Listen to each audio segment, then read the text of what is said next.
There's a crime in progress and seconds count. Police are minutes away. In other words, police don't solve crimes. They arrive on the scene after the crime has actually been committed. So what is the answer from local police departments? Hey, let's tap into technology, computer technology. Let's create an algorithm that creates a scenario where we can predict crime before it happens. Then we can actually do our jobs. And that's what's called predictive policing, which is absolutely ridiculous. And as we get into this story, I just want to remind everybody, algorithms are created by fallible human beings, not infallible gods or immortal gods. It's just a human that created an algorithm where they're guessing where crime might be, what people group might be committing those crimes, and where law enforcement should go to apprehend the criminals who haven't committed crimes. Let's listen to this. This is from the Pasco County Sheriff's Department. In so many words, an admission that this program never should have been implemented, and it is a guarantee that this program will never be implemented again. Tonight, the Pasco County Sheriff's Office has reached a settlement in its controversial intelligence-led policing program. Yeah, for more than 3 years, Sheriff Chris Nacco's agency faced litigation in which critics accused it of discrimination and harassment. Investigative reporter Brittany Muller joins us now live. Brittany, that litigation ended today, correct? Josh, it did. Keep that name in mind. Chris Nacco, Sheriff Chris Nacco. This isn't the deputy. This is the sheriff. And watch how this guy responds and how the Pasco Sheriff's Department, what they say when they release this brief. The ongoing legal battle ended this morning when the Pasco County Sheriff's Office reached a settlement.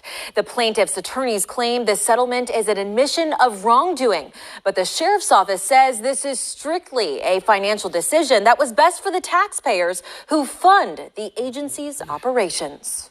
They're not just arresting innocent people, they're targeting people. Robert Jones says he was harassed and ultimately arrested after the Pasco County Sheriff's Office predicted he would be a troublemaker in what critics call the agency's predictive policing program. And yeah, this sounds exactly like Tom Cruise's Minority Report. Hey, you're under arrest for the crime you're going to commit 10 years from now. You're under arrest for the crime that you're going to commit next week. But I didn't commit a crime yet. Yeah, well, forget about it. This is the movies. Our algorithm was correct. You were going to commit that crime. Look at us. We're the heroes again. Doing anything they could to take me to jail. Jones is one of 4 Pasco County citizens who claim their constitutional rights were violated in this federal lawsuit filed in 2021 against Sheriff Chris Nacco. Jones is represented by attorney Robert McNamara with the Institute for Justice. Fundamentally, this program broke down trust in law enforcement, harassed parents because of their relationships with their children, and treated people as if they were criminals based on individuals in an office applying an algorithm that they thought would identify future criminals. So basically what he just identified and defined is what regular law enforcement does all the time. Now they have an extra tool in their arsenal so that they can continue to commit their criminal activities against the public that they're supposed to be protecting and serving. Wednesday morning, the Sheriff's Office reached a settlement, which includes the agency agreeing not to implement a similar program in the future. A spokesperson shared this statement with 8 on Your Side. The Pasco Sheriff's Office will never apologize for keeping our community safe and holding those who victimize our community accountable for their actions. That's not true. The Pasco County Sheriff's Office will never apologize for keeping our community safe. You weren't keeping the community safe. You were terrorizing and harassing and abusing the community. They're not going to apologize. And it says that they're going to hold those who victimize our community accountable for their actions. Well, the victimizers were wearing clown costumes that said Pasco County Sheriff's Office on them. It is important to note that this is the final case tied to the false reporting alleged by former members of the Sheriff's Office, who were held accountable and disciplined for their actions. And how were they held accountable? How were they disciplined for their actions? Were they fired? Were their assets liquidated and given to the real victims? And were they sent to jail? Answer, no, no, and no.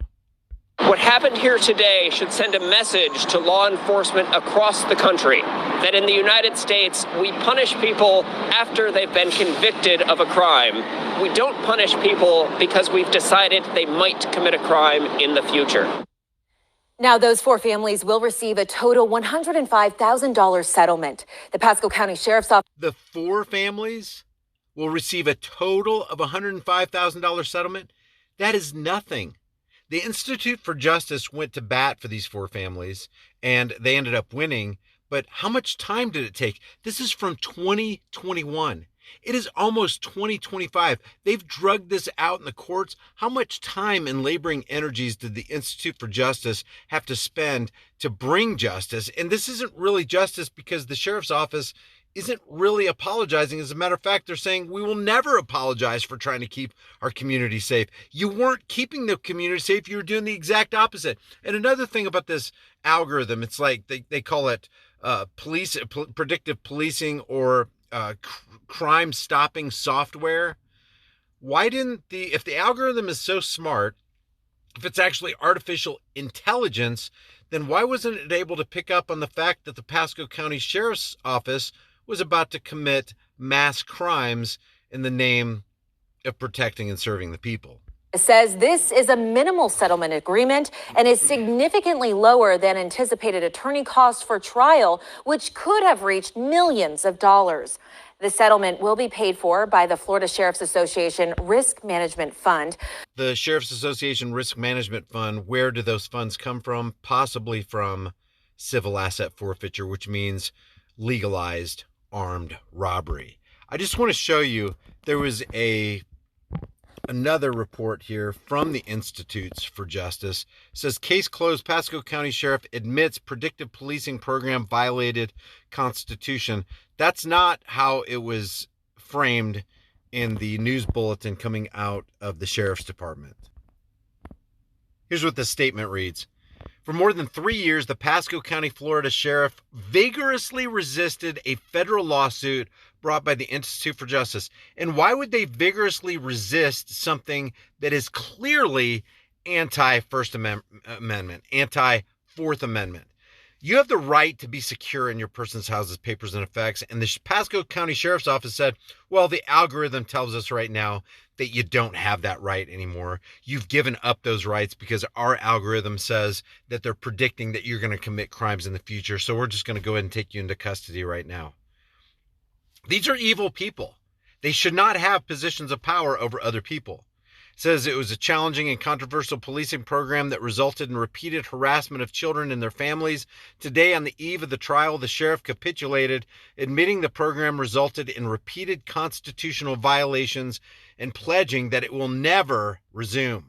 The challenged program has been compared to real-life version of Minority Report using a crude computer algorithm, remember, programmed by humans for the police department against the public. Because if it was a real algorithm, they'd be catching real crimes that are committed by the police department. So obviously, it plays favorites with the police department and it works against the general community. Designed to predict who would commit future crimes, the Pasco Sheriff's Office identified a list of prolific offenders. Many people listed were under the age of 18. People on the list and their families were subject to prolific offender checks, during which deputies looked to cite them for issues like having grass that was too long, missing house numbers, unvaccinated pets, and excessive window tint on parked cars. Quote, for years, the Pasco County Sheriff's Office ran an unconstitutional program harassing kids and their parents because a glorified Excel spreadsheet predicted they would commit future crimes. Today, the sheriff acknowledged that dystopian program violated the Constitution and agreed never to bring it back. I don't believe him. Okay, I'll never bring it back. Well, what are cops trained to do? Cops are trained to lie, deceive, and divide the rest of us. In the settlement agreement, the sheriff's office agreed that the program violated the Constitution in 3 separate ways. First, the sheriff admitted that the program violated the Fourth Amendment. Law enforcement has the implied license to knock on an innocent person's door, quote, just like any member of the public, but as the settlement agreement finds, prolific offender checks were performed at the plaintiff's residences that exceeded that implied license. Second, the sheriff admitted that the program violated First Amendment, which protects people from being punished for their intimate associations, like with their family members. The prolific offender checks, because they were arresting people because of who you hung around or who you lived with, directly and substantially interfered with the plaintiff's right of intimate association. And third, the sheriff admitted that the program violated the 14th Amendment's guarantee of due process because the prolific offender checks, quote, interfered with plaintiff's liberty interests. The settlement agreement includes a six-figure settlement for the plaintiffs. Like we said, $105 for 4 families is disgustingly low. And all the sheriffs and deputies that were involved in taking away people's rights and committing crimes against innocent people should have lost their jobs, lost their certification to ever be a law enforcement agent again, had all their assets liquidated and given to the victims instead of this $103 or $105 that came out of the pot from the U.S. tax cattle money. And these law enforcement officers should have gone to jail. If you disagree, leave your thoughts in the comment section below. I appreciate you tuning in.